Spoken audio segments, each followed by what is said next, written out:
Hi friends, ഇന്ന് നമുക്ക് കോട്ടയം സ്റ്റൈലിൽ അടിപൊളിയായിട്ട് ഒരു മീൻ കറി എങ്ങനെ ഉണ്ടാക്കാമെന്ന് നോക്കാം. അതിനായിട്ട് ഞാനിവിടെ അയല മീനാണ് എടുത്തിരിക്കുന്നത്.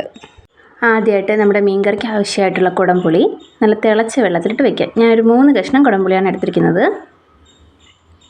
ഇനി ഒരു മിക്സിയുടെ ജാറിലേക്ക് 1 ഇഞ്ച് വലുപ്പത്തിലുള്ള ഇഞ്ചി ചെറിയ കഷ്ണങ്ങളാക്കിയത് ചേർത്ത് കൊടുക്കാം.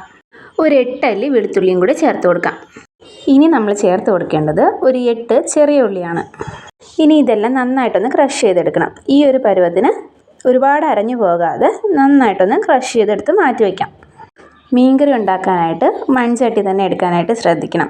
നന്നായിട്ട് ചൂടായി വന്ന മൺചട്ടിയിലേക്ക് ഒരു 1/4 കപ്പ് വെളിച്ചെണ്ണ ഒഴിച്ചു കൊടുക്കാം. കുറച്ചധികം വെളിച്ചെണ്ണ നമുക്ക് ഈ റെസിപ്പിയിലേക്ക് ആവശ്യമാണ്.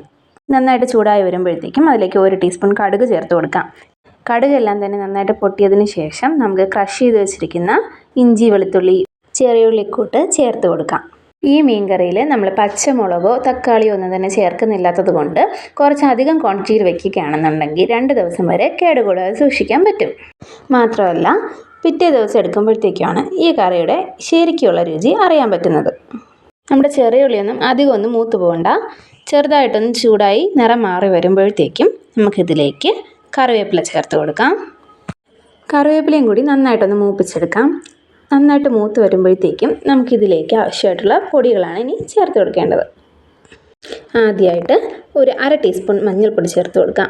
മഞ്ഞൾപ്പൊടി ചേർത്ത് ഇത് നന്നായിട്ടൊന്ന് ഇളക്കി കൊടുക്കണം. മഞ്ഞൾപ്പൊടിയുടെ പച്ചമണമൊക്കെ നന്നായിട്ടൊന്ന് മാറി വരുമ്പോഴത്തേക്കും 2 ടീസ്പൂൺ മുളക് പൊടിയാണ് നമ്മളിനി ചേർത്ത് കൊടുക്കുന്നത്. മുളക് പൊടി ചേർത്തതിന് ശേഷം കരിയാതെ നന്നായിട്ട് കുറഞ്ഞ തീയിൽ വെച്ച് മൂപ്പിച്ചെടുക്കുക. നന്നായിട്ട് മൂത്ത് വരുമ്പോഴത്തേക്കും ഇതിലേക്ക് നമുക്ക് 1/2 ടീസ്പൂൺ ഉലുവപ്പൊടി ചേർത്ത് കൊടുക്കാം. പൊടികളൊന്നും കരിഞ്ഞു പോകാതെ നല്ല കുറഞ്ഞ തീയിലിട്ട് തന്നെ നമ്മളിതിൻ്റെ പച്ചമണം മാറ്റിയെടുക്കേണ്ടതാണ്. പൊടികളെല്ലാം തന്നെ മൂത്ത് വരുമ്പോഴത്തേക്കും നമുക്കിതുപോലെ എണ്ണ തെളിഞ്ഞു വരുന്നത് കാണാൻ കഴിയും. ഈ സമയം നമുക്കിതിലേക്ക് ആവശ്യമായിട്ടുള്ള പുളിവെള്ളം ചേർത്ത് കൊടുക്കാം.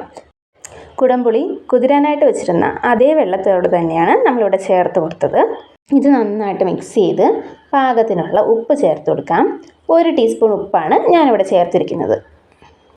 നമ്മുടെ അരപ്പെല്ലാം ഇവിടെ നന്നായിട്ട് തിളച്ച് എണ്ണ തെളിഞ്ഞ് കാണുന്നുണ്ട്.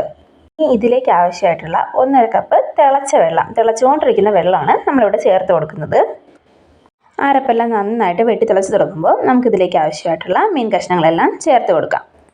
ഞാനിവിടെ ചെറിയ കഷ്ണങ്ങളായിട്ടാണ് മീൻ മുറിച്ചിരിക്കുന്നത്. ഇങ്ങനെ ആകുമ്പോൾ നന്നായിട്ട് നമ്മുടെ അരപ്പെല്ലാം മീൻ കഷ്ണങ്ങളിൽ പിടിക്കുന്നതായിരിക്കും. ഇനി ഈ കറി നമുക്ക് നന്നായിട്ടൊന്ന് ഇളക്കി കൊടുക്കാം. ഞാനിവിടെ മീനിനൊപ്പം നിൽക്കുന്ന രീതിയിൽ മാത്രമാണ് വെള്ളം ചേർത്തിരിക്കുന്നത്.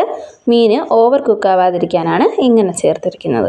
അതുപോലെ തന്നെ നമ്മളെ കഷ്ണങ്ങളൊക്കെ നമ്മൾ ഇപ്പോൾ ഇളക്കുന്നത് ഒഴിച്ച് ഇനി ഒരിക്കലും സ്പൂൺ കൊണ്ട് ഇളക്കാൻ പാടില്ല. നന്നായിട്ടൊന്ന് ചുറ്റിച്ചു കൊടുക്കുകയാണ് ചെയ്യേണ്ടത്.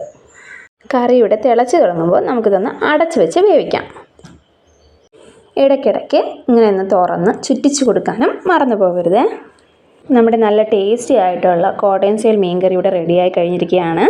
എല്ലാവരും ഒന്ന് ട്രൈ ചെയ്ത് നോക്കി അഭിപ്രായങ്ങൾ കമൻറ്റ് ചെയ്യുക. ഇഷ്ടപ്പെടുകയാണെന്നുണ്ടെങ്കിൽ ലൈക്ക് ചെയ്യുക. ചാനൽ സബ്സ്ക്രൈബ് ചെയ്ത് സപ്പോർട്ട് ചെയ്യുക. താങ്ക്